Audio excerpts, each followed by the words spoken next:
2025년 강동 한결국어 고1 내신 설명입니다. 자, 이게 어머님들하고 학생들 이제 충분하게 이제 이해를 일단 기본 정보는 알고 있죠. 지금까지는, 작년까지는 여기 우리가 9등급제였어요. 수능 9등급, 그리고 내신 9등급제. 그런데 수능 9등급은 그대로인데, 내신 9등급은 내신 5등급으로 바뀌었습니다. 이게 아마 굉장히 큰 어떤 영향력을 행사할 겁니다. 애들에게 큰 영향을 줄 겁니다. 자, 지금까지는 있죠. 우리가 이 9등급에서는 1등급이 4%, 2등급이 11%였습니다. 그래서 4%, 그거 참 이제 쉽지 않습니다. 4%. 그래서 1등급, 이거는 이제 뭐 함부로 넘볼 수 없는 상당히 잘하는 학생도 1등급 그러면 그게 정말 힘듭니다. 4% 된다는 게. 우리가 이 동네에서 400명도 있고 그리고 200명도 있습니다. 학교가 400명 되는 학교가 한 두세 개 있고 그리고 200명 전후가 대부분의 학교입니다. 근데 200명이면은 1등급이 2, 4, 8, 8명까지입니다. 그 8명까지가 까딱하면은 이게 2등급으로 떨어지기가 쉬워요. 자, 그래서 지금까지는 이제 우리가 1등급이 참 이게 함부로 넘볼 수 없는 꿈의 등급이었는데, 그런데 지금 앞으로는 상위 16개 대학을 가기 위해서는 이제 1등급이 필수 등급이 됐습니다. 이제 필수 등급이 되고, 그리고 동시에 10%나 되기 때문에 누구나 도전할 수 있는 현실적인 등급입니다. 웬간하면은 일단 목표를 1등급으로 세워도 괜찮습니다. 그래서 좀 부족하면은 2등급이 나올 수도 있지만 일단 목표는 1등급으로 세워야 됩니다. 자, 다음에 그리고 제가 이게 국어 전문학원이어 가지고 이런 말 하기가 좀 쑥스럽긴 한데, 그래도 요거는 뭐 사실이기 때문에, 굉장히 사실에 가깝기 때문에 고등 국어만은 이게 국어 전문학원을 권합니다. 자, 이유가 뭐냐? 일반 학원과 국어 전문학원은 일반 학원은 국어, 영어, 수학, 과학, 요즘부터 사회까지 하대요. 자, 강사 한 사람이 강사가 강의와 교재와 관리, 클리닉을 모두 담당해야 됩니다. 그 뭐 어마어마한 어떤 겁니다. 어마어마한 어떤 그런 이제 에너지가 필요합니다. 그런데 국어 전문학원은 학원과 강사가 협업을 하는데, 저 같은 경우는 한 80% 정도의 일을 학원에서 해줍니다. 교재를 학원에서 만들어줍니다. 학원에서 기본 교재인데, 이 학원에서 만들어주는 기본 교재만 해도 보통 학원의 이 국어 교재보다 남은 낫지 못하지는 않습니다.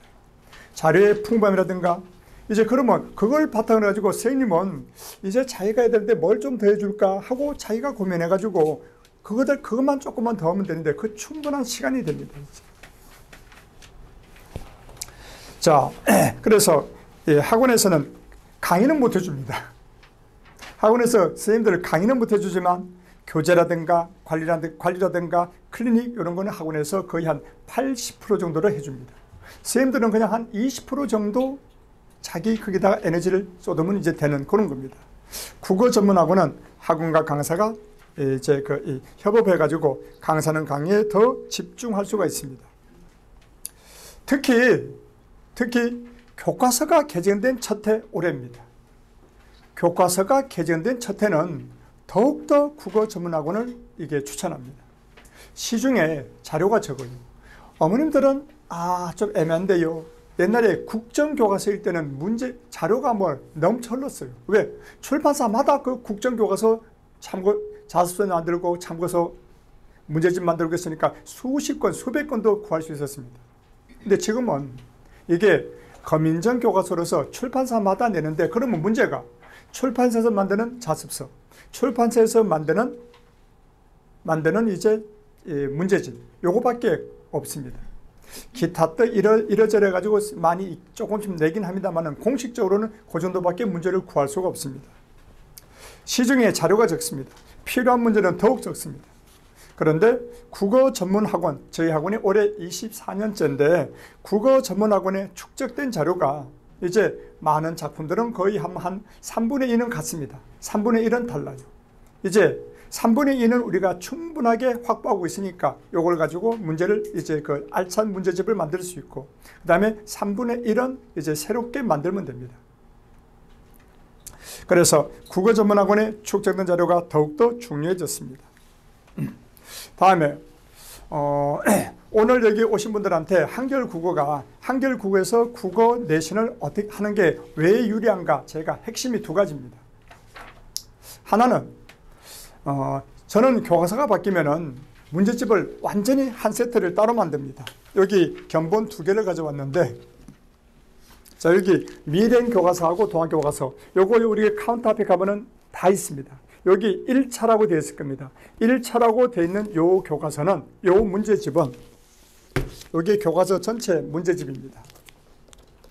교과서 전체 처음부터 쭉 이 단원별로 문제집인데, 요거는 저희 학원에서 따로 만든 문제집입니다. 자, 저는 올해도 지금 이 문제 제작 중에 있습니다. 3월 그 팀장한테 3월 20일까지는 3월 20일, 이게 방대한 양입니다. 교과서가 2권입니다. 그리고 9권입니다. 단원들이 많아요. 자, 그래서 요거를 3월 20일까지 이제 국어 1의 3분의 2 단원까지는, 왜? 선생님들이 이게 진도대로 안 나가고, 진도대로 나간다면 절반만 하면 됩니다. 중간고사가. 근데 가끔 선생님들 생각에 이 단원은 별로 덜 중요해, 이 단원이 더 중요해, 이 단원은 중요한데 해가지고 건너뛰기도 합니다. 그래서 제가 3분의 2까지는 3월 20일까지 맞춰달라고, 그래서 우리 저희 이제 그 팀이 꾸려져 가지고 지금 국어 문제를 만들고 있습니다. 전부 다 모든 출판사 한 세트로. 이거는 아마도, 요거는 아마도 이 어떤 학원에서도 가지지 못한 그런 이제 나름대로의 비밀 병기입니다. 어머님들 생각에 이런 생각하실 수 있죠. 아이고, 무슨 뭐 개별 학원에서 만든 게 뭐 그렇게 대단하려고. 그런 데 있죠. 7년 전에 제가 이거 처음 만들었을 때 이런 일이 있었습니다. 그때 제가 한 사람한테만 제가 선물로 줬어요. 그게 이제 제가 대찬학원에 옛날에 대치동에 있는 대찬학원 국어연구소 소장이었기 때문에, 그래서 거기에 유명한 내신 강사가 있습니다. 제가 한지를 제가 따로 선물로 드렸어요. 전에는 보니까 제가 어떤 이 학원에서 저한테 부탁을 했어요. 개포고 애들이 있는데 이 개포고 애들 좀 이게 이 어려운 단원이 있어서 요거 조금 한번 정리해 달라고. 애들이 대치동에서 수업을 듣고 있어요. 개포고 담당생 수업을 듣고 있는데 어려운 단원이 있으니까, 그래서 저한테 한번 정리를 부탁한다고 그러자고. 그래서 제가 한 두 번 정도 수업을 해주고 이제 애들한테 문제를 줬습니다. 요 문제를 줬어요. 문제를 주면서 다 풀어봐라 그랬는데, 다음 주에 가니까 애들이 안 풀어왔어요. 이놈들아, 왜 안 풀어와? 그랬더니만 다 풀었다는 겁니다. 이미 다 풀어본 거래요. 이미 풀어봤다고? 야, 임마, 요거는 분명히 이 지적재산권은 저한테 있습니다. 몇 번 그런 문제가 있었는데 그때마다 제가 그걸 바로 잡았어요. 근데 내가 준 적이 없는데 어떻게 이 문제를 가지고 있지? 근데 보니까 똑같아요. 그 순간 제가 든 생각이, 야, 요거 가지고 돈 좀 벌어볼까? 이거 형사범입니다. 이게. 지적재산권 침해한 거는 증거가 명확하기 때문에, 그러면 이게 사실 이럴 때는 이게 제가 요구하는 대로 할 수밖에 없어요. 바로 이게 그냥 형사범이 되기 때문에. 뭐 그런데 이게 바쁘기도 하고 등등 해서 지금 까먹어서 이게 교과서가 바뀌어버렸네요. 자, 이 대치동에서 여기저기서 꽤 쓴다는 걸 제가 확인했습니다. 그리고 7년 전에는 있죠. 우리 그 팀장한테 연락이 왔어요. 이 동네 여기서 100m 이내에 있는 학원입니다. 그 학원 원장님이 전화가 왔대요. 와가지고 전화해가지고 그 교재 만든다는 얘기 들었는데 자기 좀 쓸 수 없냐고. 그래서 저한테 이제 의논을 하는 겁니다. 바로 옆인데 그거는 좀 안 될 것 같다고 하고 제가 거절한 적이 있습니다. 자, 저희 한결국에서 만든 이 이름은 이제 제가 이름을 한결 일가라고 이름을 붙였습니다. 한결학원에서 1등급으로 가는 길. 그래서 한결 일가라고 이름 붙였는데, 이 교재 대치동에서 비롯해가지고 꽤 많이들 쓰고 있습니다. 알게 모르게. 한결 일가는 한결에만 있는 문제집입니다. 한결국어가 자체 제작한 문제집입니다. 총 9권, 출판사마다 한 권씩 이런 식으로 지금 나옵니다. 자, 1등급 달성의 핵심을 보면은 좋은 강의와 그리고 좋은 교재 그리고 좋은 관리입니다. 그런데 제가 제일 중점을 두는 거는 요 세 번째입니다. 선생님들 강의하면 열심히 하겠죠. 그리고 선생님들 교재 나름대로는 또 열심히 만들 겁니다. 첫 해는 조금 이제 자료 부족으로 조금 어려운 점은 있지만 어쨌든 선생님들 이렇게 해서 교재 애들이 풀 만큼 문제들은 어떻게 확보해서 만들어 줄 겁니다. 그런데 저는 가장 애들이 남은 2달 동안 애들이 이게 자기의 실력보다 더 성적을 내는가, 자기의 실력보다 오히려 더 떨어지는가, 그거는 제가 이게 관리에 있다고 생각합니다. 자, 여기 실패한 관리는 대체 어떤 건가? 이 실패한 관리는 그거는 제가 관리에 가서 조금 더 자세하게 말씀드리겠습니다. 강의와 교재와 그리고 관리, 특히 관리가 가장 중요하다라고. 자, 강의에 대해서는 간단하게 한결은 각 학교마다 2명씩의 강사 배치를 원칙으로 합니다. 한 분은 같은 학교를 몇 년째 맡아온 강사고 또 한 분은 새롭게 맡는 강사입니다. 학생들은 시간만 되면은 다 들어보고 어떤 학교는 한영고 같은 경우는 3분이 담당합니다. 그 3분 수업 다 들어보고 해도 괜찮아요. 시간만 되면은 다 들어보고 아, 나하고 제일 잘 맞는구나. 그런데 있죠. 우리가 일반적인 경우는 경험이 많은 쌤이 무조건 유리합니다. 그러나 올해는 아닐 수도 있어요. 올해는 교과서가 바뀌었고 기출문제가 없습니다.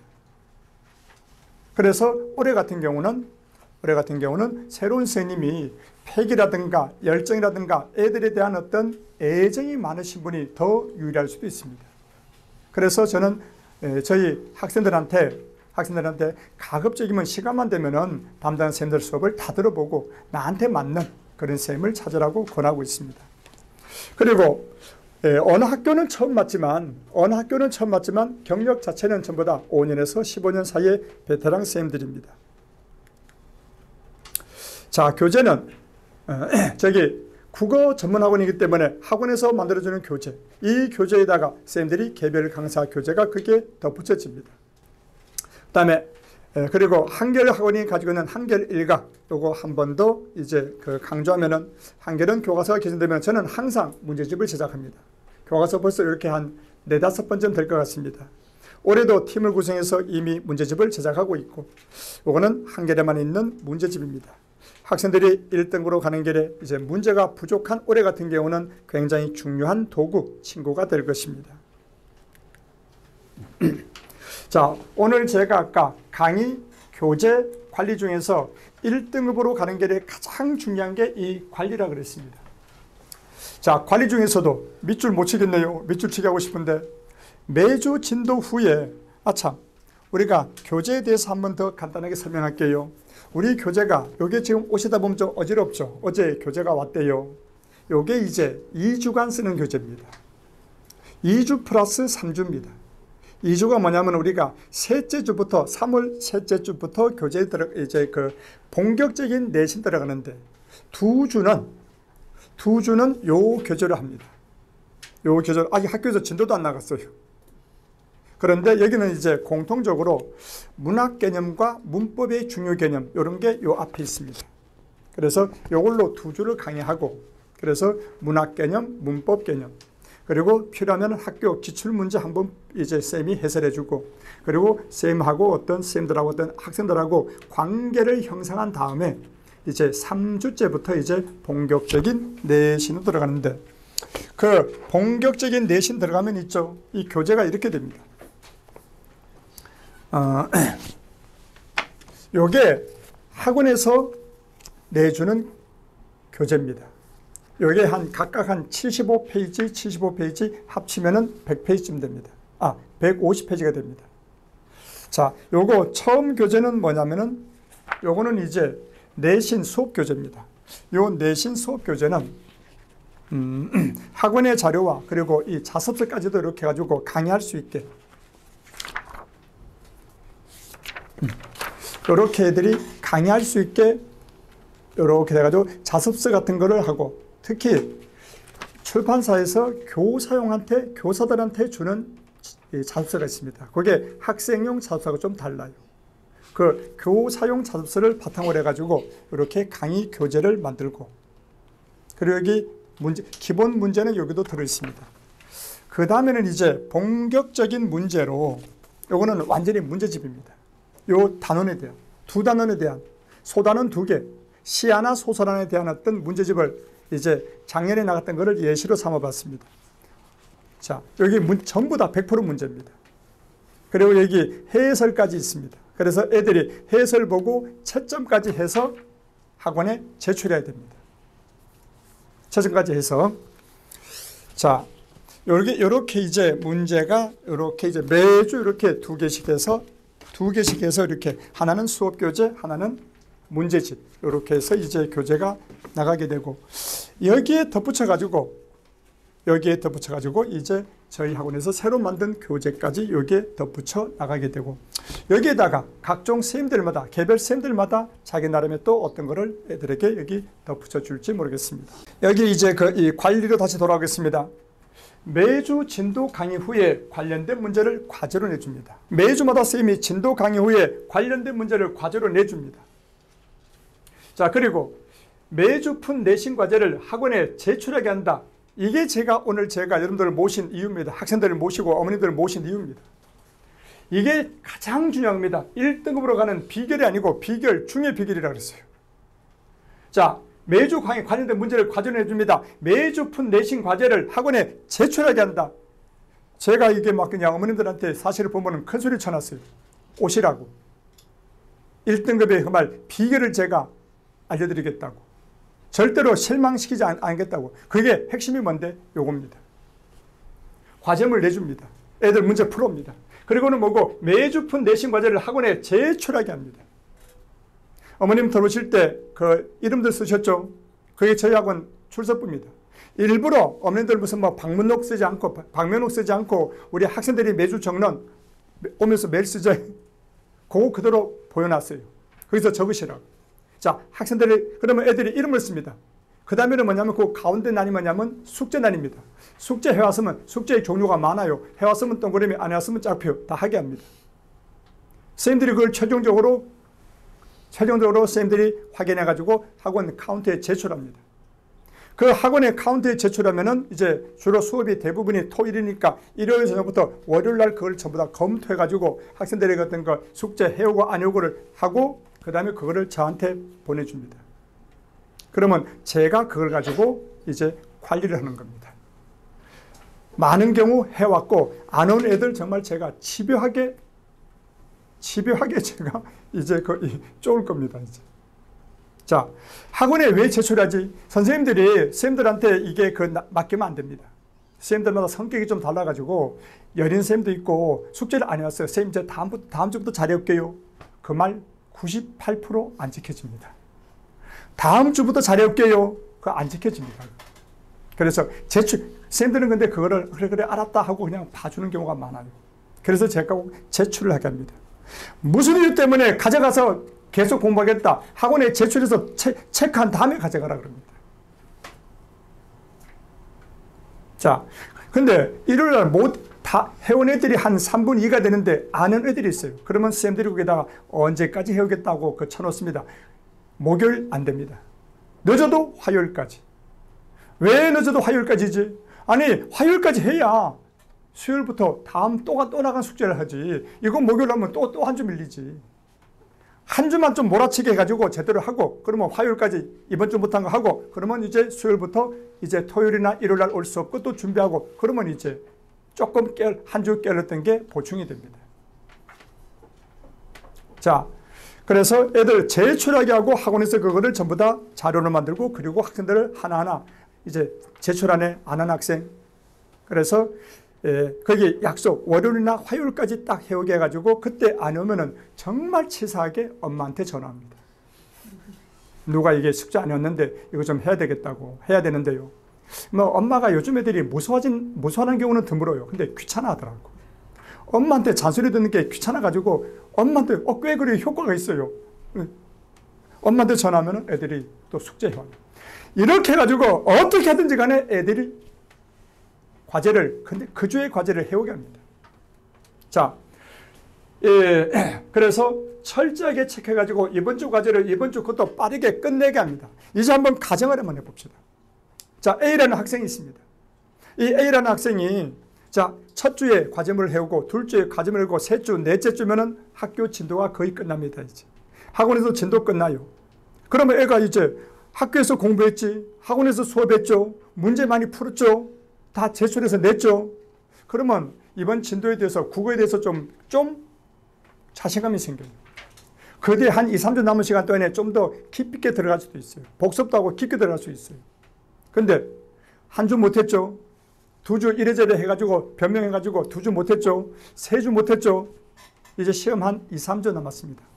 아, 안 되겠다. 이제부터 정말 좀 해야 되겠는데 하고 하려고 마음먹었을 때 보니까 국어는 이만큼 쌓여있고 수학도 이만큼 쌓여있고 정신이 없어요. 어쩔 줄 모르다가 중간고사를 망치게 됩니다. 어쩔 줄 몰라. 이제 하고 싶어도 못해요. 자, 제가 이 안에 쓴 글에 보면 이런 게 있습니다. 이 노하우라 그랬는데 노하우 공개도 되고 공개해도 괜찮아요. 공개 다 해도 괜찮아요. 이거는 실천의 문제지 무슨 몰라서 못하는 게 아니거든. 그런데 또 하나 중요한 게 있습니다. 누군가가 이거를 확실하게 관리해 줘야 돼요. 누군가가. 저희 한글국에서 특히 고1은 제가 책임집니다. 저는 고등학교를 졸업 못했습니다. 하도 공부가 싫어가지고. 근데 20살에 제가 무슨 바람인지 모르는데 갑자기 공부가 하고 싶어졌어요. 그렇게 싫던 공부가. 공부가 하고 싶은데 어떡합니까? 검정고시부터 봐야지. 근데 20살 때 제 전과목 점수가 지금 생각해보면 그때는 등급제가 없었는데 전과목 점수가 9등급인 게 확실해요. 언제 어머님들이 궁금하신 분 있죠? 한번 두세 번만 모아가지고 그 9등급 한번 확인해 주라고 하면 제가 확인해 드릴게요. 어머님도 고개가 들어서 9등급 맞네 할 겁니다. 1년 후에 검정고시 합격했는데 그때 제 전과목 5등급쯤 되는 것 같아요. 그리고 다음에 서울대학교 입학했으니까 전과목 1등급 됐을 겁니다. 제 집요합니다. 안 할 바엔 차라리 안 하고 할 바엔 합니다. 올해 제가 자녀분들 과제물 검사 제가 확실하게 할게요. 자, 현재 국어 실력이 2등급인 학생 우리 아직 모릅니다. 몇 등급인지. 근데 우리가 그냥 있다고 가정을 한번 합시다. 현재 이 실력이 여러 가지로 해보니까 객관적으로 2등급이야. 그런 학생이 있다고 가정을 합시다. 이런 학생이 남은 2달, 3월, 4월, 2개월이죠. 시험은 대개 중간고사가 4월 말에 있습니다. 그때 남은 2달을 현명하게 활용한다면 누구든지 현재 2등급 실력만 돼 있다면 1등급으로 치고 올라갈 수 있습니다. 그런데 남은 2달을 잘 보내지 못하면 2등급에 그대로 머물면 다행입니다. 까딱하면 이게 3등급으로 떨어질 수도 있습니다. 그 핵심이 바로 짬새 있는 체계적인 관리입니다. 저는 있죠. 이 얘기를 한번 해드려야 되겠네요. 저는 이게 정말 뼈저린 어떤 후회, 뼈저린 그런 게 있습니다. 지금부터 한 5년 전인데 여기 상일여고 학생으로 기억해요. 그 학생이 1학년 때 전교 1등을 했습니다. 정말 열심히 해요. 아무리 숙제를 많이 줘도 성실하게 대하고 질문 잘하고 그랬는데 이제 1학년 겨울방학이 됐습니다. 2학년 올라가는 1학년 겨울방학이 됐습니다. 그때는 저도 수업을 했었습니다. 수업을 하는데 걔가 이제 둘째 주에 숙제를 해야 되는데 숙제를 안 해왔더라고. 그러면서 웃으면서 빵빵 웃으면서 쌩이면서 이래가지고요. 듣고 보니까 그럴싸한 이유가 돼요. 그래 알았다 하고 넘어갔어요. 다음 주에도 걔가 숙제를 안 해오더라고. 그리고 그 다음 주에는 내 기억에 미국에 계신 외삼촌이 오셨는데 같이 식사하느라고 그래서 못 해왔대요. 그것도 그럴싸하잖아요. 제 마음속에 전교 1등을 했는데 1년간 내가 정말 얘가 성실하다는 걸 봐왔는데 했는데 그게 아니더라고. 그래서 이게 1월달이 대충 지나고 2월달이 지나고 걔 지금 그 3월달에 있죠. 2학년 올라가가지고 전교 한 20등 밖으로 떨어지더라고. 내가 그때 후회를 했습니다. 그때 내가 첫 주에 내가 바로 잡아야 되는 건데 무슨 소리냐고 해야 되는데 믿었단 말입니다. 저는 그때부터 학생들은 절대로 안 믿습니다. 전교가 아니라 전국 1등도 제가 안 믿습니다. 그럼 또 마찬가지입니다. 사람들은 누군가가 이게 재촉하고 뭐 하지 않으면 이렇게 사람이 게을러집니다. 뭔가 이게 좀 덜 하고 싶어요. 제가 걔한테 미안하기도 하고 그때 그 기억 때문에 저는 학생들을 안 믿습니다. 그래서 우리 학원 관리는 제가 합니다. 자, 지금까지 들어주셔서 감사합니다. 저는 이제 종라원에서 오랫동안 그 논술도 가르치고 서울대 연대고대만 이제 심층 면접도 오래 했었고요. 그리고 컨설팅은 지금 20년 넘게 하는데 이 강동 쪽에 와서 이 강동 지역의 학생들을 이 지역을 좀 확실하게 한 건 지금 1년 반 됐어요, 제가. 작년에 하면서 학생들 거의 모든 학교 생활 기록부를 보니까 학교별로 좀 특색들은 좀 나오더라고요. 근데 사실 여기서 보면은 배재 말고 한영하고 광문 그리고 상일여고를 제외하고는 다 개별적으로 본인들이 노력해서 학생부를 만들어 가야 되는 학교더라고요, 보니까. 본인들이 얼마나 노력하는가 또는 이제 어머님들이 또 얼마나 신경을 써주시는가에 따라서 학생부가 좀 달라지는 학교더라. 근데 일단 그런 것 같아요. 이 지역이 당연히 그 한영이 가장 뭐 배재 다음에 한영이 가장 입학 실적이 좋은 건 아시죠, 그렇죠? 근데 그거는 여러 가지 이유가 있지만 좋은 애들이 많이 간 것도 있고 워낙 인원수가 많아서 그런 것도 있고요, 사실. 그런 거 보면은 한영 광문이 가장 많긴 한데 상일여고도 괜찮고. 근데 본인들이 어떻게 하느냐에 따라 달라지고 또 더 중요한 거는 지금 새로운 개정 교육 과정에서 그 새로운 입시에도 하기 때문에 또 판 자체가 새롭게 짜여질 가능성이 크기 때문에요. 거기에 따라서 본인들이 어떻게 하느냐에 따라 달라질 것 같아요. 그리고 저는 여기서 지금 제가 매주 그 하루씩 나와서 여기서 이제 제가 우리 학생들 컨설팅을 지금 해주고 있어요. 희망자에 대해서. 그래서 고1들 중요한데 실제로는 제가 저쪽 요즘에는 강서구 쪽 목동에서 명덕예고 애들 한 지금 20명 거기 당연히 유료 컨설팅입니다. 유료 컨설팅을 이번 1월까지 20명 고1들 예비 고1들 하고 있는데 여기도 제가 이쪽 지역 학교 기본적으로 특색하고 프로그램들을 알고 있기 때문에 원하시면은 대석회 신청을 하셔가지고 어머님들 같이 오셔도 돼요. 그래서 제가 1학년 2월 특히 이제 3월 달에 어떻게 좀 플랜을 짜야 될지 전반적으로 플랜을 짜는 것도 제가 컨설팅을 해드릴 테니까 다음 주는 제가 목요일 날 나올 거예요. 예. 다음 주는 목요일 날 나옵니다. 그래서 오늘 끝나고 뭐 원하시면 하고 가셔도 되고요. 네. 일단 그렇게 제가 해드리겠습니다. 오늘 제가 말씀드릴 거는 일단 대학 입시에 대해서 아주 간략하게 2, 3분 언급을 할 거고 그리고 2월 달에 할 일에 대해서 그 다음에 이제 교과 학습 방법 그리고 비교과 학생부를 어떻게 작성해 나갈 것인가에 대해서 제가 사례를 들어가면서 말씀을 드리도록 하겠습니다. 그래서 끝나고 나서 궁금하신 부분들이 있으면 이제 저한테 질문하셔도 되고 따로 개별적으로 보시는 게 제일 나아요. 애들 상황들이 다 다르기 때문에. 예. 일단 그럼 시작을 하도록 하겠습니다. 일단 대학 입시 잘 아시겠지만 우리 2026학년도 거까지만 지금 나와 있어요. 그런데 얘네까지도 바뀌지는 않는 건 아시죠? 대학 가는 틀은 정시와 수시 나뉘게 되는데 정시는 뭐 수능으로 물론 이제 서울대 연대 고대가 정시 수능에서도 학생부를 내신을 반영하긴 하지만은 수능의 영향력이 절대적입니다.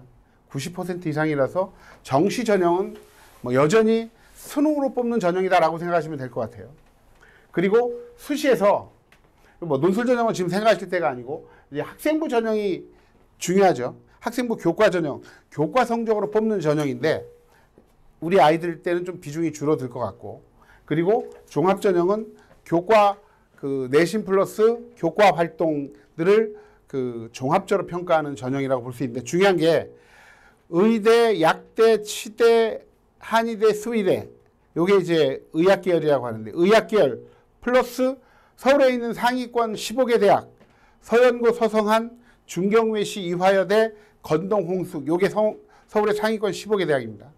요 대학들은 현재 26학년도에 전형별로 선발 비율이 어떻게 되는가 요게 궁금하실 거예요. 그렇죠? 궁금하실 텐데 일단 정시 수능 전형이 대략 40%라고 생각하시면 돼요. 그리고 교과 전형이 13%가량 됩니다. 그리고 이 학생부 종합 전형이 대략 36%. 그리고 논술 전형이 9%에서 10%. 나머지 1, 2%는 이제 특별 전형이라고 볼 수 있어요. 그래서 그렇게 선발하고 있는데 다만 28학년도는 변수가 있습니다. 서울대가 지금 강력하게 정시 축소 수시 강화를 요구하고 있는데 교육부가 그동안 안 들어줬어요. 그래서 서울대가 지금 발표를 못하고 있는 이유가 28학년도에 어떻게 뽑겠다. 이게 작년에 나왔어야 되는데 서울대가 교육부하고 협의가 안 된 것 같아요. 서울대는 예전처럼 75% 수시, 25% 정시로 뽑고 싶어 해요, 지금. 근데 문재인 정부 때 조국 그 딸 여기 이제 가까운 학교 한영예고 다녔죠, 조민이가. 그 친구 이제 문제 때문에 대입 그 제도 공정성 개선 방안 때문에 이제 정시 40%가 아주 법제화 돼 버렸잖아요. 요거를 지금 줄다리기 하고 있는데 정부가 바뀌게 되면 바뀔 가능성도 있을 것 같고 그래서 요게 좀 변수가 될 수 있어요. 근데 일단 서울대는 수시에서는 최저 기준을 다 폐지해버리고 면접을 아주 강화하겠다는 게 현재 서울대 방침입니다. 그 상황이고요. 그리고 다 아시다시피 수능 체계입니다. 수능 체계 다 아실 테지만 요게 국어가 80분입니다. 80분. 그리고 수학이 100분이고요. 영어가 70분. 그리고 한국사는 30분입니다. 그리고 이 사회과학이 원래는 두 과목을 30분 봤는데 우리 친구들이 지금 1학년 친구들이 다 통합사회 통합과학을 공통적으로 의무적으로 봐야 되잖아요. 그러면서 다 아시는 것처럼 40분으로 늘어났습니다. 30문항 40분으로 그 각각 40분이라서 80분이 됐죠. 우리 애들이 좀 수험 시간이 예전보다 20분 정도 더 늘어났어요. 그리고 요 제2외국어는 많은 분들이 물어보시는데 신경 안 쓰셔도 돼요. 서울대 문과만 반영합니다. 서울대 문과만. 정시에서. 서울대 문과만 반영하고 그리고 절대평가로 반영하기 때문에 2등급까지는 만점이에요. 그리고 각 현재로 보면은 등급별로 내려갈 때 0.5점씩 감점이라서 4등급 받아도 요번에 서울대 경제학과 합격했습니다. 제2외국어는 문제가 없다라고 생각하셔도 되겠고요. 찍어도 거의 5등급 나오거든요. 그리고 지금 내신이 5등급 체계로 바뀌었잖아요. 그런데 우리 아이들이 수능을 볼 때 수능은 9등급 체계입니다. 그래서 4%, 11%, 23%, 40% 누적 기준으로. 요게 이제 수능 9등급 체계. 예전에는 내신도 똑같이 수능과 내신이 9등급 체계였죠. 근데 우리 아이들은 이제 5등급 체계로 바뀌면서 잘 아시겠지만 지금 10% 그리고 34% 그리고 66% 누적 기준으로. 근데 중요한 거는 요것만 생각하시면 돼요. 좀 이따도 한번 보여드리겠지만 서연고 서성한까지 수시 교과 전형으로 가겠다. 교과 중심 전형으로 간다. 서울대 지역균형 포함해가지고. 그런 경우는 올 1등급 받아야 될 거라고 봅니다. 왜냐하면 이게 올 2등급이라고 보시면 되잖아요. 그렇죠? 올 1등급 받아야 될 거라고 봐요. 그리고 인서울 턱걸이 하실 그 최종 마지노선이 평균이 2등급이다라고 보시면 될 것 같아요. 교과 전형으로 봤을 때. 지금 현재 한 3.5등급 정도까지가 종합 전형으로 해서 인서울 턱걸이 합니다. 그러니까 거의 요선상 2등급을 넘어가면 안 되겠다. 목표는 1등급으로 시작하고 마지노선은 2등급이다라고 생각하면 되겠어요. 그리고 그 며칠 전에 발표된 학교 생활기록부 기재 요령에 따르면 5명 이하의 과목만 등급평가를 안 합니다. 그러니까 6명부터는 석차 등급이 들어간다는 거예요. 6명이. 예전에 13명이었습니다. 기준이. 근데 6명으로 바뀌어서 거의 모든 과목 상대평가, 절대평가 다 들어갈 것이다. 라고 보시면 되겠어요.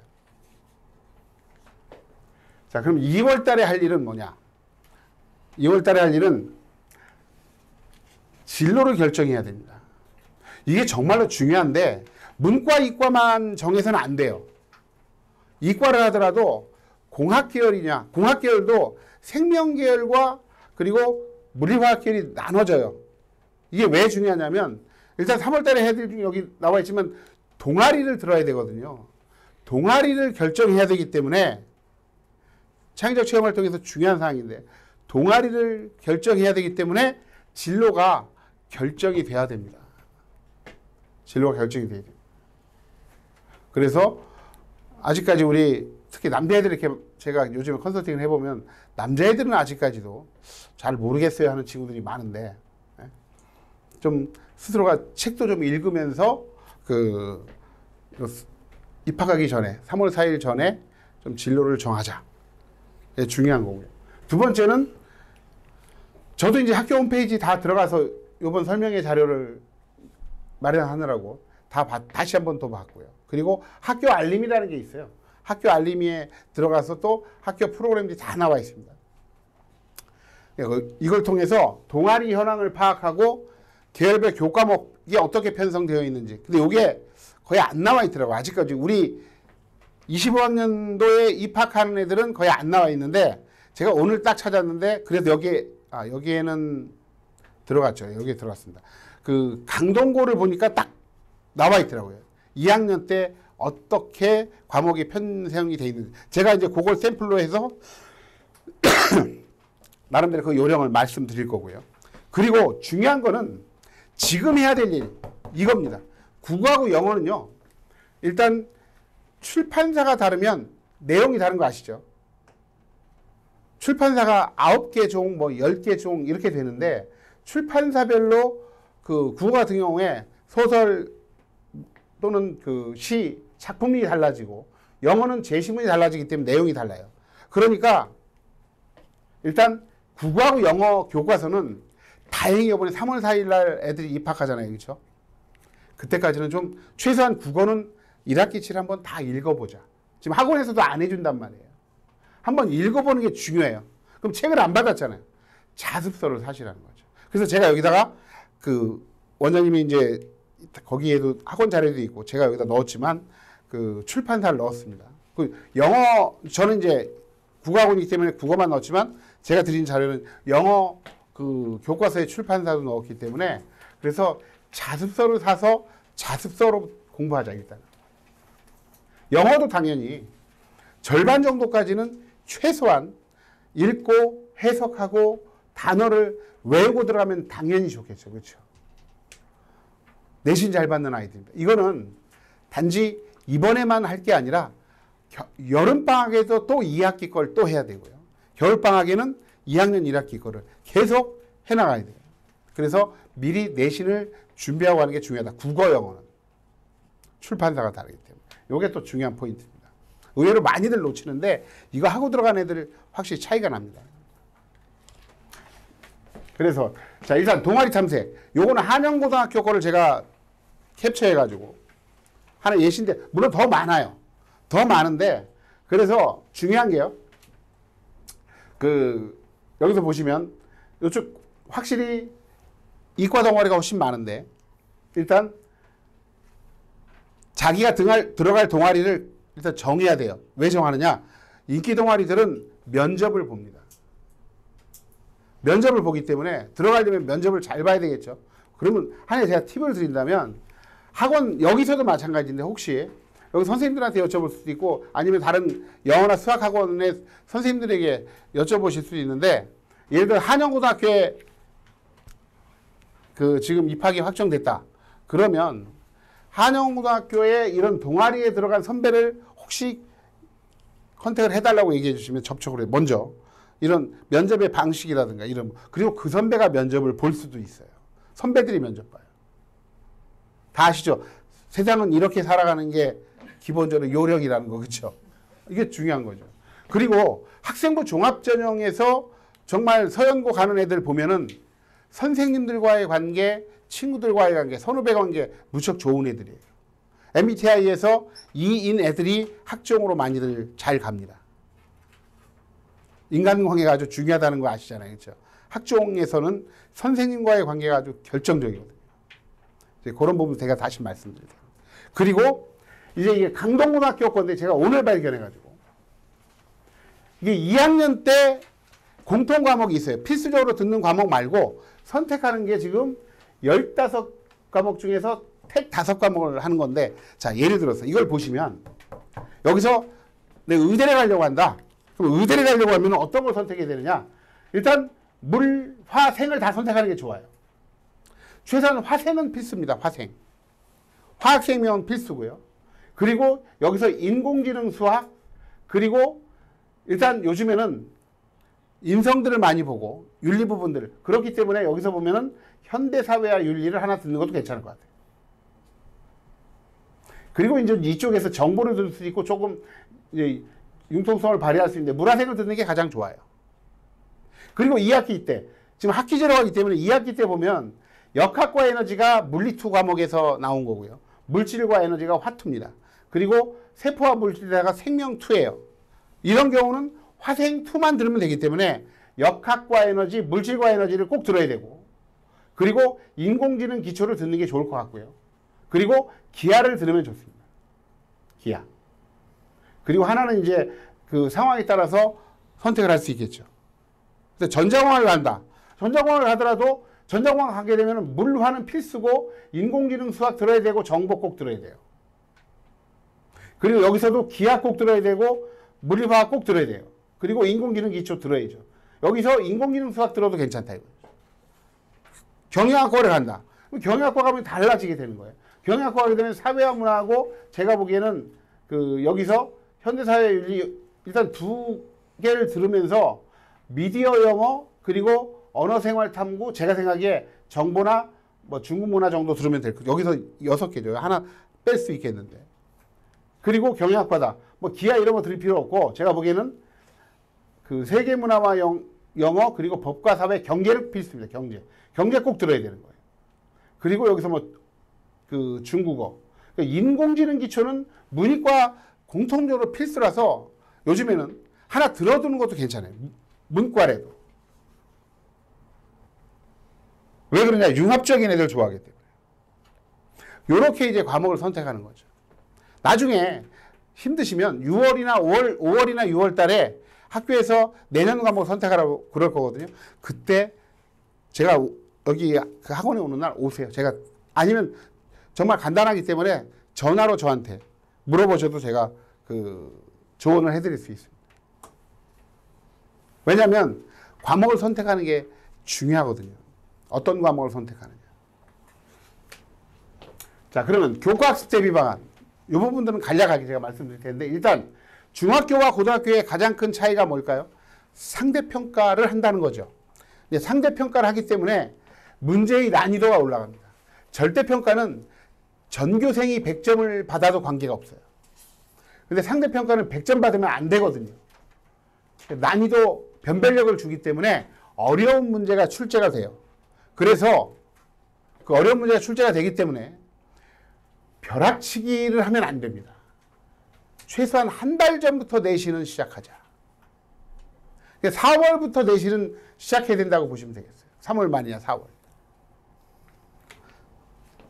그리고 국어는 아까 말씀드린 대로 국어는 많이 읽어야 되기 때문에 네, 국어 교과서 읽어 나가는 거고요. 그리고 이제 국어 영어 교과서 목록입니다. 국어 교과서는 아마 학원 자료에도 있을 텐데 요거는 이제 제가 찾아가지고 홈페이지에서 제가 찾아가지고 넣는 거예요. 홈페이지에 다 발표를 해놨어요.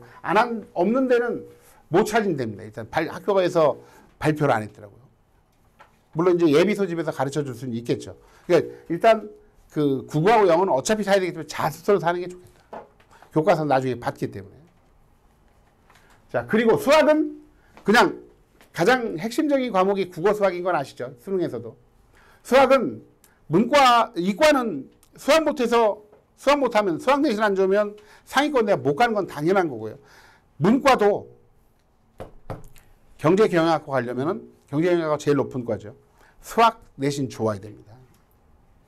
일단 다 아시는 것처럼 방학 때 선행하고 그리고 학기 중에 내신 위주로 간다. 주요 대학에 영어는 절대평가가 된 거 아시잖아요. 2등급만 받으면 서울대 가는데도 문제가 전혀 없어요. 요번에 제가 이제 전 정식 컨설팅도 하는데 영어 3등급인데 서울대 갔어요. 왜냐?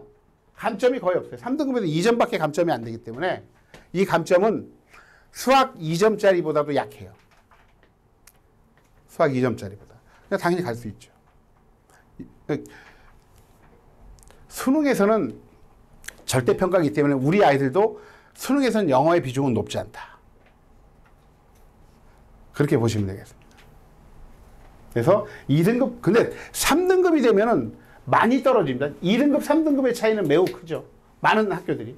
2점 차이인데 4점 차이가 되고, 시리 때 보면 4점 차이인데 9점 차이가 되고 하기 때문에 3등급이 아니라 2등급 안에 들어가자. 5실력을 만들어 가야 돼요. 그리고 영어, 아까 말씀드린 것처럼 영어 교과서 정독을 하는데, 한영이라든가 많은 학교들이 모의고사 문제도 모의고사 형식의 문제를 같이 출제를 합니다. 내신에서. 다 이제 들으신 분들도 계시겠지만. 그래서 교과서 50, 그리고 그 모의고사 50일 수도 있고, 교과서 70에 모의고사 형식으로 30이 나올 수도 있고. 한데 중요한 거는 수행평가 비중이 우리 친구들 많이 높아지기 때문에 수행평가를 잘해요. 여기 남학생들이 많은데 수행평가 때문에 우리 여학생들에게 남학생들이 내신에서 밀리는 주요한 이유 중에 하나가 그 수행평가죠. 수행평가 만점 받아야 돼요. 수행평가 못 받으면 등급 떨어질 수 있고 정말 안타까운 일들 발생할 수 있습니다. 중학교와 고등학교는 수행평가의 의미가 완전히 다르다. 그래서 수행평가를 확실하게 챙겨야 된다. 내신을 받는. 그리고 수행평가는 왜 중요하냐? 나중에 또 세특에 반영이 되기 때문에 중요합니다. 그리고 탐구는 뭐 지금 다 하고 있으시겠지만, 일단 그 통합과학, 통합사회, 통합과학은 본과하고 관계없이 한번 다 이 방학 때 학습을 했을 거라고 보고요. 이제 사회는 지금부터 시작을 하면 될 것 같아요. 그래서 EBS 강의 들으시면 될 것 같아요. 그 EBS의 이다은 선생 강의를 들으시면 될 것 같고, 통합과학도 이제 과학을 한번 다 띄었다. 그래서 지금 과학을 안 다닌다. 그러면 지금 EBS 강의로 또 통합과학은 슬슬 시작하시는 게 좋겠죠. 통합과학은 EBS의 김청애 선생님이라는 분의 강의가 괜찮습니다. 그래서 그 강의를 들으면서 내신 준비를 시작하면 좋을 것 같아요. 자, 그럼 이제 학생부입니다. 이제 학생부. 비교과. 학교생활기록부가 아주 중요한데, 학교생활기록부는 자, 이것 전에 그 전에요. 아주 결정적인 걸 제가 말씀을 못 드렸는데, 제가 작년에 이렇게 보니까 여기 그 우리 한결국어에 다니는 친구였는데, 이 친구가 내신 좋았어요. 1.12 이랬는데 학종에서 의대 다 떨어졌어요. 의대가 한두 개는 됐어야 되는데 왜 떨어졌냐? 지각이 너무 많았습니다. 무단지각, 미인정 지각이라고 하죠. 무단지각입니다, 이거. 이게 꽤 많았어요. 5분씩 늦은 거예요, 얘가. 5분, 10분. 근데 그것 때문에 걔가 다 떨어졌어요. 근데 교과 전형도 가서 지금 보니까 연락이 없는 거 보니까 떨어진 것 같은데, 면접 가서. 그것도 좋지 않게 평가가 돼요. 그래서 정말 출결석 부분에서는 놓치면 안 되겠다. 그래서 이런 겁니다. 이거 아주 안 좋은 건데, 말씀드린다면, 애들이 걔가 이제 늦게 일어나가지고 5분씩 막 뛰어가서 5분, 10분 늦어가지고 지각된 거거든요.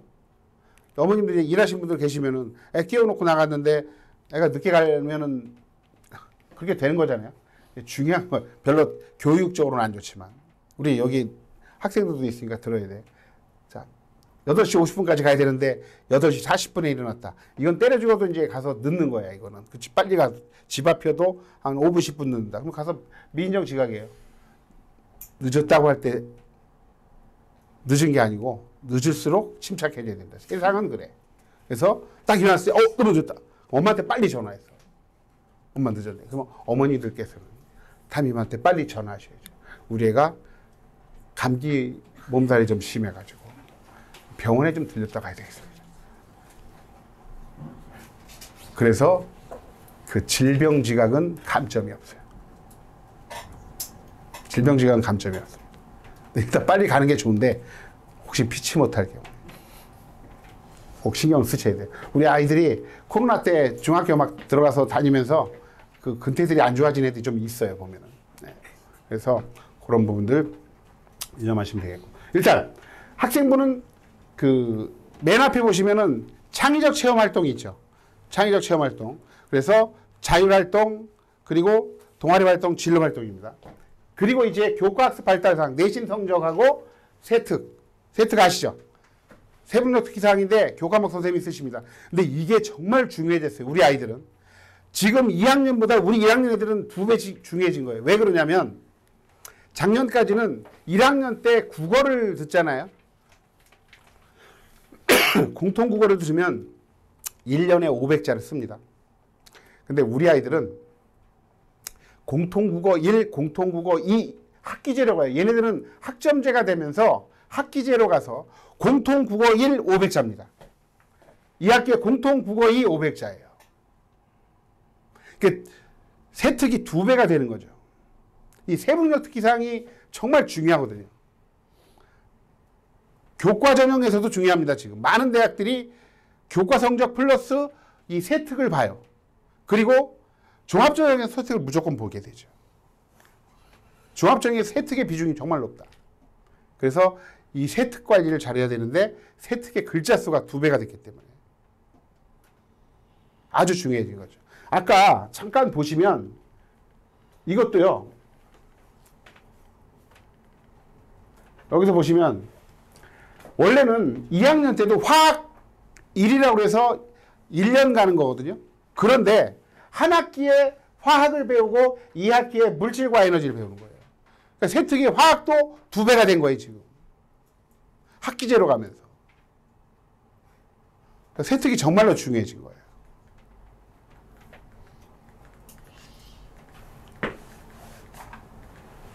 자, 그래서 여기 세특이 중요하다. 행동특성 및 종합의견은 담임 선생님이 써주시는 겁니다. 담임 선생님이 1년 관찰하고서 써주시는 게 500자인데요.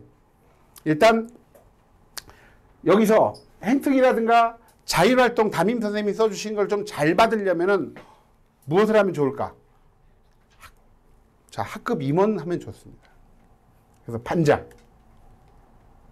부회장, 회장, 부회장 하는 게 정말 다 아시잖아요. 회장을 한다면 요즘에 인기 투표이기 때문에 애가 일사라는 거잖아요. 일단 사교성이 좋고 교우관계가 좋다는 거를 의미하겠죠. 반장이 된다는 거는. 성적만 좋은 것이 아니라 그래서 회장을 하는 것 참 좋은데 여기 또 애들이 워낙 경쟁이 치열해가지고 쉽진 않아요. 그러니까 평상시에 아까 말씀드렸잖아요. 친구들하고 두루두루 잘 지내야 된다. 학급 회장을 하면 선생님이 학급 회장이라는 걸 써주실 뿐만 아니라 관련해서 한 활동들을 구체적으로 적어주시기 때문에 학급 회장을 못하면 부회장이라도 하고 부회장을 못하면 하다못해 환경미화부장이라도 해라. 그리고 계속 할 때까지 학기별로 계속 도전한다. 뭐 한영외고라든가 이런 외고 특목고는요. 한 25명, 한 반에 25명인데 애들이 반장 후보가 18명 나오고 막 그래요. 유리한 거 알기 때문에. 근데 반장을 하는 건 유리한 건 확실해요. 인성 부분에서. 자, 학생부 교과 전형. 대략 이건 제가 추정한 건데 나중에 바뀌겠죠. 대략 요 정도 돼야지 교과 성적, 교과 전형으로 갈 수 있지 않을까라고 제가 판단하는 거고요. 그리고 종합 전형은 상대적으로 조금 더 비교과가 들어가기 때문에 달라질 수는 있을 거예요. 우리 아이들 그냥 아까 그 등급표 드렸잖아요. 필요하시면 나중에 그 파일로 드릴 테니까 칼라로 뽑아가지고 1, 2, 3, 4, 5등급 내신 관리를 해야 되니까. 그래서 딱 들어가서 우리 학교가 지금 학생 수가 몇 명이다. 250명이다. 그러면 딱 25등이 커트라인 되는 거죠. 1등급 커트라인. 그리고 2등급은 34%니까 한 80등까지 될 거예요. 딱 정해서 과목별로 이제 학기에 임할 때 몇 명인가 그러면 1등급 인원수 딱 나올 테니까요. 거기에 맞춰서 이제 등급 관리를 해야죠. 자, 그리고 수시 전형에서 이제 학생부 종합 전형에서 대학 이 학생들을 평가하는 항목입니다. 학업 역량, 성적뿐만 아니라 학업의 태도, 이건 어디서 볼까요? 세특에서 보고요. 탐구력, 탐구력은 어떠한 탐구 활동을 했는가? 진로 활동에도 있고 세특에도 있겠죠. 진로 역량, 전공 관련 교과를 꼭 들어야 돼요. 들어야 되는데, 근데 그 과목을 꼭 들어야 되는데 우리 학교에 개설이 안 됐다. 개설이 안 됐으면은 관계는 없어요. 감점은 아닌데 개설이 됐는데 예를 들어서 전자공학과를 가려고 하는데 역학과 에너지가 있었어요. 아까 물리. 근데 이게 애들 몇 명 안 듣는 것 같고 어렵고 그래서 안 들었다. 그럼 학생부 종합전형에서 매우 큰 불이익을 볼 수 있습니다. 그리고 그 과목의 성취도가 중요한데 예를 들어서 진짜 전자공학과를 가려고 하는데 내일 영어하고 물리를 본다. 물리가 더 중요해요. 영어 1, 물리 2보다는 물리 1, 영어 2가 상위권 대학일수록 더 긍정적으로 평가됩니다. 다 일이 좋겠죠. 네. 그래서 우선순위가 수학, 과학입니다. 이과는. 그 다음에 영어, 국어. 이렇게 보시면 되겠고. 문과는 국영수, 사회 이런 순서라고 보시면 되겠어요.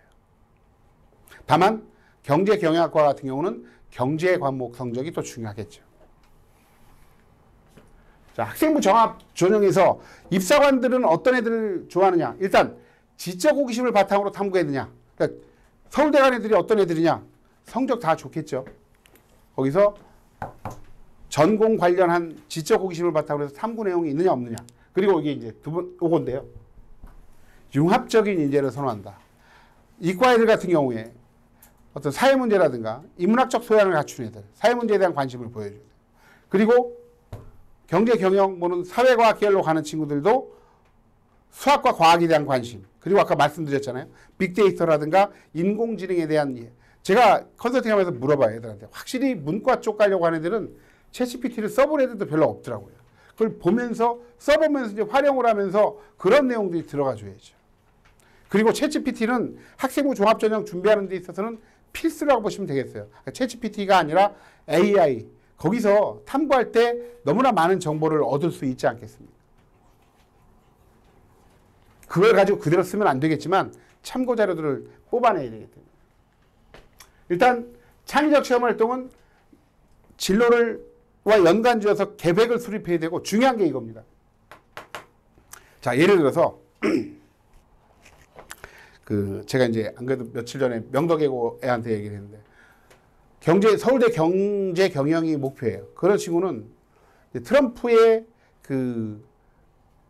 보호무역주의, 즉 이제 관세, 상호관세주의 자체가 한국 경제에 미칠 영향에 대해서 선생님 탐구해서 그 탐구 내용을 보고서를 만들어가지고 담임이나 진로 선생님한테 가지고 와서 선생님 이것 좀 넣어주십시오. 제가 서울대 경영학과를 가려고 합니다. 이렇게 하면 안 되고 안 넣어주실 수도 있죠. 먼저 항상 찾아가서 제가 서울대 경영이 목표인데 요즘에 트럼프의 대무역 정책이 우리나라 무역 중심의 국가인 우리나라에게 미치는 영향이 너무 궁금해져 가지고 거기에 대해서 탐구할 예정인데 탐구해서 그 탐구 내용을 정리해서 보고서로 작성해서 드리면 기재해 주실 수 있으실까요? 정중하게 여쭤보고서 시작해야 된다는. 그래. 당연히 해주신다고 그러죠. 제가 애들한테 항상 얘기하는 거죠. 너네 여기 우리 학생들 많은데 어른들이 좋아하는 젊은 애들은 항상 먼저 와서 부탁하고 질문하는 통보하는 애들 싫어한다 이거죠. 그리고 제가 항상 하는 얘기지만 인사 자리에서 절대로 손해보는 건 없다. 인사 자리에서 손해볼 일은 살아가면서 정말로 없어. 자존심 세울 일이 아니다 이거죠. 아시잖아요. 그렇죠? 젊은 친구들 뭐 사회생활 하시면서 젊은 애들이 인사성 좋은 애들이 밝은 애들 훨씬 더 이쁘지 않습니까? 그렇죠? 이건 만교불변의 진리입니다. 꼭 생각을 그렇게. 그래서 활동 보고서를 제출하면 되겠다. 자, 일단 자율활동은 선생님이 써주십니다.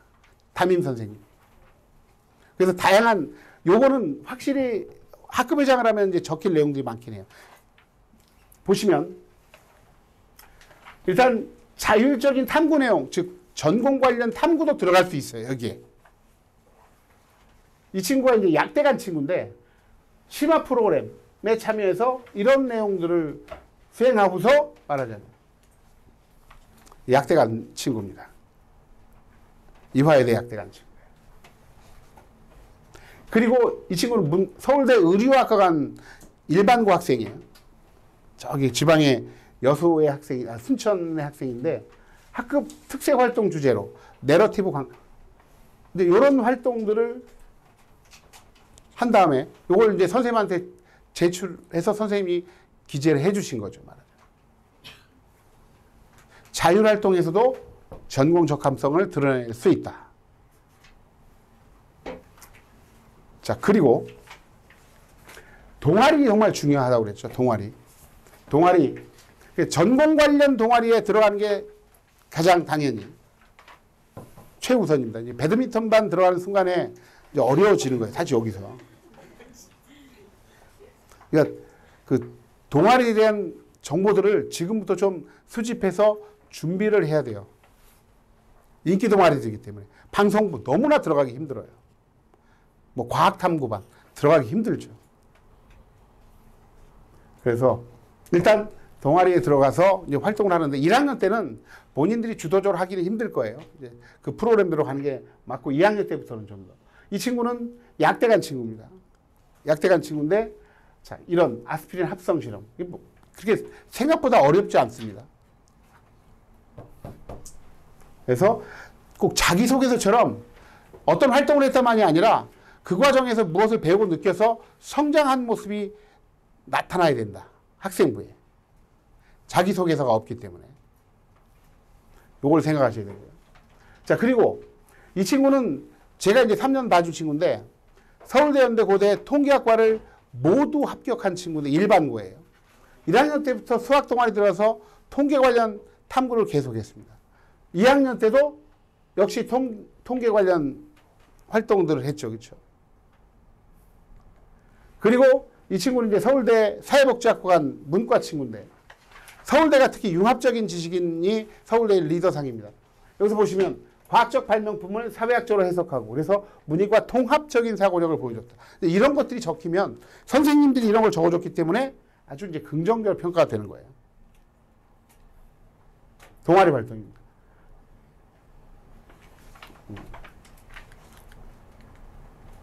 그리고 이제 진로 활동. 진로 활동은 잘 아시는 것처럼 담임 선생님이거나 진로 담당 선생님이 써주십니다. 그래서 그 스스로가 아까 말씀드린 것처럼 본인이 이제 준비해서 할 수 있는 활동이에요. 아주 중요합니다. 하나 이제 샘플을 드린다면 이 친구 통계학과 한 친구 개인 활동으로라고 이제 본인 스스로가 그 이런 탐구를 해서 선생님한테 제출해가지고 적힌 거죠.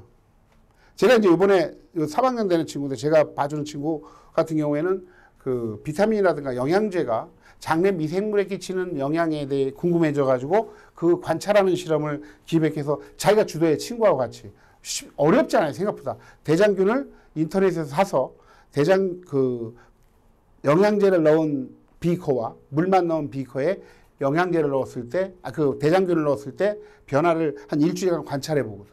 어렵지 않아요. 본인이 할 수 있는 거예요. 다 스스로가 해나갔습니다. 단 하기 전에 꼭 말씀을 드리고 시작하자. 자, 그리고 이 친구는 문과인데 분식 회계사가 목표예요. 분식회계라는 기업의 실제 그 사례를 한번 자기가 분석해봤어요. 그러니까 이런 그 자기 주도적인 능력이 중요하다라고 보시면 되겠네요. 자, 그리고 요거는 이제 계열별로 한번 보시면 될 텐데 약간 교과목이 예전 교과목이라서. 자, 그리고 이제 세분력 특기사항입니다. 세분력 특기사항은 수행평가 그리고 발표 이런 것들이 자기의 진로와 관련된 부분들이 과목에 다 쓰여지는 게 가장 좋은 거고 선생님하고 관계가 무척 좋아야 되겠죠. 수행평가에 대해서 예를 들어서 독학을 제출하라. 그러면 진로 관련 독서를 해서 제출하면 되는 거고 그래서 수행평가가 중요한 거예요. 진로 역량을 드러내는 데 있어서도 이 세특이 해줄 수 있다는 거죠. 이 친구 아까 그 통계학과 한 친구 한반도 기후변화 그래프를 분석하여 그리고 기술 과정에서 빅데이터를 이용한 마케팅 전략 얘는 통계로 도배를 했어요. 그렇죠. 그리고 이 친구는 아까 서울대 사회복지학과 간 친구예요. 책을 읽으면서도 소설을 읽으면서 사회 문제와 연관지어가지고 사고하는 모습들을 담은 독후감을 제출해가지고 이런 것들이 적히게 되는 거죠. 그리고 이 친구는 의대 간 친구, 경희대 의대 갔는데 스스로가 이제 교과목 세특에 자기가 의사로서의 어떤 그 포부를 밝히면서 나름대로 고민하는 모습을 여기서 담아내는 거예요. 모든 과목에서 다 적용시켜 나갈 수 있다. 세특은. 자, 독서는요. 이제 독서 기록이 대학에 제공은 안 되는데 독서 기록 활동 상황이라고 해서 그 목록이 중요하진 않은데 대신에 세특에 이제 적힙니다. 세특에 그 독후감을 제출해서 해나갈 수 있는 부분이에요. 이 친구가 이제 고대 중문과 간 친구고요. 그리고 보시면 이 친구는 1학년 때 1학년 국어 시간의 혜택인데 인하대 의대 갔는데 이 책을 읽고서 생명윤리에 대한 본인의 그리고 동물 실험에 대한 자신의 견해를 피력한 독후감을 제출해서 전공 적합성을 독서를 통해서 제시하고 있습니다.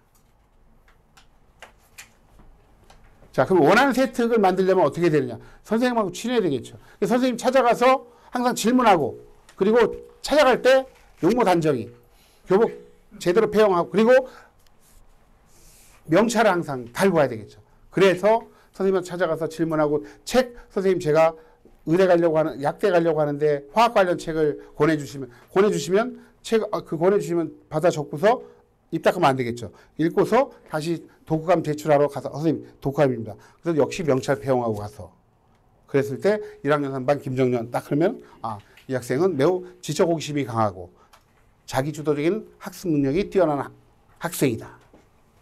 적어주시는 거예요. 자, 그리고 이제 이런 학생들을 좋아한다는 건데 수업 시간에 유전에 대해서 배운 다음에 복제에 관심을 갖고 질문하고 책 권유받아서 동아리에서 나름대로 탐구해서 보고서 작성하고 그렇게 되면 교과 관련 독서, 동아리 활동, 세특, 보고서가 유기적으로 구성이 된다라는 거죠. 이게 중요합니다. 오시면 제가 이런 부분에 대해서 어드바이스를 해드릴 거예요. 자, 3월에 할 일. 의외로 이 3월 학력평가 가지고 이 영재학급 뽑을 때 반영한 학교, 요게 이제 한영고가 있는데 영재학급 있는 학교가 몇 없더라고요. 요 지역에는. 영재학급 들어가면 아주 유리하죠. 한영고 같은 경우에 이 영재학급 들어가는 게 아주 중요합니다. 근데 이거 반배치고사라든가 아니면 면접, 뭐 학업계획서 뭐 이런 것도 받을 수 있어요. 자소서를 쓰라고 하거든요. 그런 학교도 있고 면접도 보고 선생님들이. 그리고 요 학력평가 성적을 반영할 수도 있습니다. 지금 올해 게 안 나와 있어가지고 제가 말씀을 못 드리는데 올해 학력평가가 좀 너무 늦어가지고 반영이 될지 안 될지 모르겠어요. 3월 26일 날 학력평가 봅니다. 애들 첫 모의고사예요. 수능하고 똑같이 8시 40분에 시험 시작해서 아까 말씀드린 80분, 100분, 70분 이렇게 보는 시험. 애들 처음으로 아마 이제 긴 시험을 보게 되는 거죠. 3월 26일. 동아리 가입해야 되고요. 자, 아까 말씀드린 학교 특별 프로그램 신청해서 가입해야 되고 그리고 학급 임원에 도전하는 것. 요게 이제 3월에 할 일입니다. 자, 그리고 제가 한 5,000명 정도 저하고 함께해서 서연고를 갔는데 서연고를 특히 수시로 간 애들은 내신이 좋잖아요. 이 친구들이 이구동성으로 갖고 있는 태도가 뭐냐. 당일 복습이 좀 습관화되어 있다. 왜냐? 다 잊어버리게 되는데 당일 복습할 때 다시 살아나더라. 중요한 거는 내신은 선생님이 가르친 데서 나온다. 그러니까 복습을 당일 복습을 하자. 그리고 전 과목 1등급 내신 받은 친구가 내신 기간에 이렇게 일요일 날 그 친구의 그 플래너를 보고 제가 그게 적은 거예요. 한 달 전부터 이렇게 합니다. 이런 애들이 이제 1등급 받는데 우리 아이들 1등급 받기가 좀 쉬워졌잖아요. 4%, 10%니까. 그건 역설적으로 뭐냐. 모든 기회는 못 살리면 위기거든요. 1등급 못 받으면 또 치명적일 수 있어요. 의대라든가 이 최상위권 대학 가는 데 있어요. 그래서 일단 지금 할 일은 제 생각에는 바로 그거라고 생각합니다. 대학 목표, 나는 어떤 대학 무슨 학과를 가겠다. 나름대로 목표를 세워서 항상 하는 얘기지만 운전하실 때 내비게이션에 목적지를 적어야지 최단 경로가 나오는 것처럼 목표가 확고해져야지 가는 나름대로의 루트가 나오게 되는 것이고 그래서 계획을 세워야 되고요. 계획을 세우지 않으면 의미가 없는 거예요. 더 중요한 건 실천이 수반되지 않은 계획은 또한 사상 누각에 불과한 것이죠. 그렇죠? 그래서 실천까지 이어져야 됩니다. 일단 욕심을 가지고 스스로가 긍정적인 마인드로 노력해야 되는데 자신감도 필요합니다. 작년 수능 만점자 얘기 한번 말씀드리고 끝낼게요. 작년에 수능 만점자 중에 배감고등학교로 저쪽 목동에 있는 그 재수생이에요. 걔가. 얼마나 자신감이 있고 욕심이 많으냐. 고등학교 3학년 때 수시로 고려대학교 의대를 붙었어요. 안 갔습니다, 얘가. 안 가고 그냥 저 그런 애 처음 봤는데 수능 만점 받았어요. 제가 여자애거든요. 제가 독한 년이라고 그랬습니다. 긍정적인 의미인 거 아시죠? 그렇죠? 그런 자세, 자신감 갖고 해야 된다. 시험을 한 번 잘못 볼 수 있다. 그렇지만 그것 때문에 자신감을 잃어서는 안 된다. 네, 마치도록 하겠습니다.